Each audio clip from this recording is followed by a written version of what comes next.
C'était pas le même milieu du tout. C'était le milieu commerçant, petit commerçant. Son père avait une librairie. Et les Bourgarel, eux, c'était, si tu veux, la race bourgeoise désargentée. Hein. Oui. Alors qu'il fait contre mauvaise fortune bon cœur, mais... Voilà. Alors... Donc il s'est marié avec mes celle-ci. beaux-parents. Et s'appelait comment déjà, elle Claire. Claire. Claire Billot. Billot. Mes beaux-parents étaient fâchés avec toute leur famille, toute la famille des Bourgarel. À cause Oui. de ce mariage? Non, non. Mon beau-père a prétendu que c'était une histoire d'argent, mais moi j'ai compris ce que c'était. C'était pas le même milieu. Les Bourgarel, c'était la bourgeoisie, un peu pédante. Et ma belle-mère, c'était des petits commerçants, quoi, avec les manières des petits commerçants. Alors, ce que j'ai compris, qu'on ne m'a pas dit, mais ce que j'ai compris, c'est que on souriait quand elle était dans la famille de son mari, quoi. On souriait sous cape. On se moquait un peu de ses manières plus simples, de sa façon de parler aussi plus simple. Enfin, et mon beau-père n'a pas dû pouvoir le supporter. Alors il s'est brouillé avec tous les Bourgarel, toute sa famille. Sauf le chanoine, peut-être. C'est pas vraiment... attends, le Chanoine, c'était son neveu, en fait. Oui, ils étaient brouillés. Ils étaient brouillés aussi, oui. C'est à l'occasion de mon mariage, parce que mon papa, lui, avait été élevé au Sacré-Cœur et le chanoine Bourgarel était le directeur du Sacré-Cœur. D'accord. À cette occasion-là, on a renoué avec lui d'abord, et puis son frère, Pierre Bourgarel, qui était agent de change, et sa sœur, qui avait fait un mariage plus modeste aussi. On les a revus, mais il y avait eu rupture, quoi. Et moi, je pense, j'ai toujours cru que mon beau-père ne pouvait pas supporter les sourires devant les manières de sa femme, quoi. Mais ton beau-père, qu'est-ce qu'il faisait? Il s'occupait de comptabilité, Oui, tu disais? oui. Il était comptable aux mines de Valdonne. Il s'est dépêché de gagner sa vie, puisqu'il n'avait rien. Il n'avait rien pour vivre. Et là où je lui donnerais tort, enfin, c'est que il ne voulait pas que ses fils soient mieux que lui, fassent plus d'études que lui. Alors il les a mis au travail immédiatement, quoi. Alors tonton Joseph, lui, a voulu se faire prêtre. Il est entré au séminaire. Il avait une petite santé, il avait eu une néphrite quand il était petit. Sa mère, qui était très sévère, l'avait envoyé par un jour d'hiver à l'école. Il faisait très froid, ils étaient habillés comme des petits pauvres, pieds nus dans des chaussures montantes. Il a pris froid, il a pris une néphrite, néphrite sur néphrite. Enfin. Et il est resté malade des reins toute sa vie, ou tout au moins il a cru. Je ne sais pas si à la fin de sa vie, il n'était pas guéri, mais enfin, de toute manière, il vivait comme s'il était en crise de néphrite. Alors avec un régime ridicule, sans viande, rien qu'avec des légumes et des pâtes. Et il s'occupait de sa nourriture toute la journée, il ne faisait rien d'autre. Donc il est sorti du séminaire, en fait, il n'a pas pu y rester. Il n'a pas pu y rester, à cause de sa santé, soi-disant. Oui.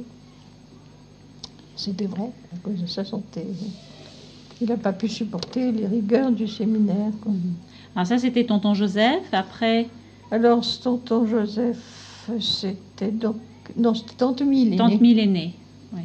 Tonton Joseph, après, il y a eu tonton Lucien, qui lui s'est barré, a quitté la famille tout de suite après la guerre. Il s'est fait représentant d'abord en cravate. Je t'ai dit qui? Tonton Lucien. C'est tonton Lucien. Tonton Lucien est parti donc de la maison et s'est fait représentant en cravate. Il a commencé comme ça, mais après il a créé, il a été représentant en café, et puis il a créé une petite ferme café. Il s'est établi à Genève, il s'est marié là-bas avec une femme du pays, tante Mickey, et il s'est établi là-bas, quoi. Il a quitté la maison. Tonton Géo, lui, il est resté à Aix. Il gagnait bien sa vie. Oui, il était le second dans une affaire de lampes, les lampes zénith, d'ampoule, tu sais. À Aix, il a donc quitté la maison aussi. Bon, tante Mie, je vous en ai assez parlé, tu connais. Il y a une religieuse, tante Mathilde. Tonton Lucien, je t'en ai parlé. Oui. Et après, il reste bon papa. Et bon papa, donc non plus, il n'a pas été poussé dans ses études. Ah non, stoppé même. On lui a dit de gagner sa vie dès la fin de la première partie, je crois. Il a arrêté. D'accord. Oui. Il a arrêté et son père l'a fait mettre ceux qui s'occupent des finances, la caissier, aux mines de Valdonne où il travaillait, quoi. Donc il a passé la première partie de son bac. Ouais, ça. Voilà l'histoire des Bourgarel. Et tante Mie, alors raconte, parce que... Ben, tante Mie, la pauvre, elle avait 29 ans quand mon beau-père a dit à ma belle-mère « Il faudrait marier Émilie ». Alors ma belle-mère s'est rebiffée. Tante Mie faisait tout dans la maison. C'était une sorte de sainte, parfaite à tout point de vue. Ma belle-mère s'est rebiffée en disant « Tu veux me l'enlever ?» Alors lui, il est allé trouver une marieuse. Donc il est allé trouver une marieuse pour tante Mie, Émilie. Oui. Alors elle lui a déniché un fou. Un fou sadique. Il était... Comment appelle-t-on ça? Enfin, obsédé sexuel. Alors elle s'est mariée. Elle mourait de peur et il couchait avec son revolver. Et il la surveillait, il l'épiait sans arrêt. Elle m'a raconté, par exemple, qu'en voyage de noces, ils sont allés voir une pièce de théâtre. Elle était très pudibonde, elle a été choquée par cette pièce de théâtre. Elle tournait la tête. Pour ne pas regarder. Pour ne pas regarder. Et son mari a cru qu'elle faisait de l'œil au voisin derrière. Tu vois le genre, quoi. Alors elle avait très très peur, avec ce revolver sous l'oreiller. Et elle s'était dit, bon, je resterai avec lui tant que j'attendrai pas d'enfant. Dès que j'attendrai un enfant, je partirai. Moi, quand elle m'a raconté ça, je lui ai dit, mais vous n'avez pas réfléchi à que cet enfant pouvait avoir de l'hérédité paternelle? Elle m'a dit, pensez-vous, mais j'ignorais tout de ça. Non, non, j'y ai pas pensé une seconde. Alors donc, tante Mie l'a quitté au bout de 3 mois ou quelque chose comme ça. Enceinte, elle est partie. Enceinte, grande liesse chez ses parents, ce qui l'a beaucoup choquée. Grande liesse de content de la voir revenir. Content de la voir revenir à la maison. Et tante Mie a été très choquée de ça. Voilà, ben, Elle a Et eu donc, un elle fils. Oui, elle est revenue, elle a eu restée, son fils, et elle Jean. a repris, si tu veux, la maîtrise de la maison. C'est elle qui faisait tout marcher. Ma belle-mère faisait rien dans la maison. Elle avait été une enfant gâtée. Sa mère lui avait rien appris, sauf tricoter au crochet, ce qu'elle a fait toute sa vie. Alors, elle menait la maison, quoi. Elle faisait la maîtresse de maison. Elle s'occupait des enfants Oui, aussi. oui. Et elle s'est donc occupée beaucoup de mon papa. Elle s'est occupée, oui, de beaucoup. Ma belle-mère, quand même, les enseignait, ses fils. Ils ont été enseignés par elle jusqu'à 14 ans, quelque chose comme ça. Ah oui. Ils sont Après, pas... on les a mis au lycée. D'accord. Elle avait son brevet, peut-être son brevet supérieur, ça, je ne pourrais pas l'affirmer.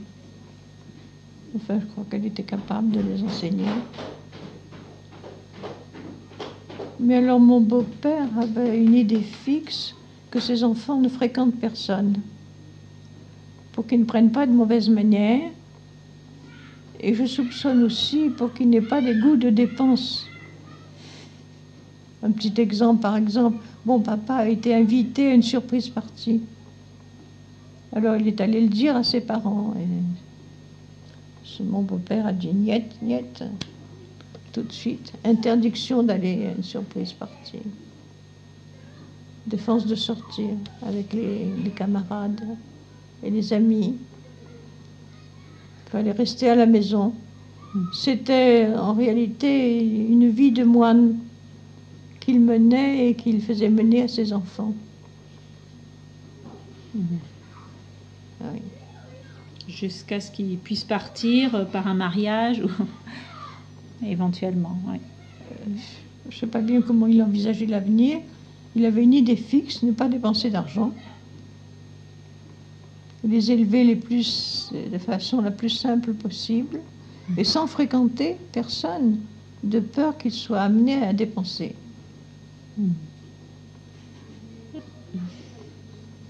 Bon, alors je t'ai raconté comme quoi bon papa est venu un jour réclamer des livres, des cours qu'il avait prêtés à oncle Bruno. Comme quoi il m'a descendu aussi, j'allais à Mazargues, je crois. Il m'a descendu jusqu'à mon tramway de Mazargues, en voiture. Donc il avait une voiture là quand même. C'était pas à lui, c'était celle de ses parents, mais il y avait que lui qui la conduisait. Et il s'en servait comme si elle était à lui. Oui. Bon, c'est comme ça que je l'ai connu. Je crois que oncle Bruno, par-dessous... Activer les choses. Oui, sans que je m'en doute. D'accord. En fait, j'ai hésité longtemps à dire oui. Parce que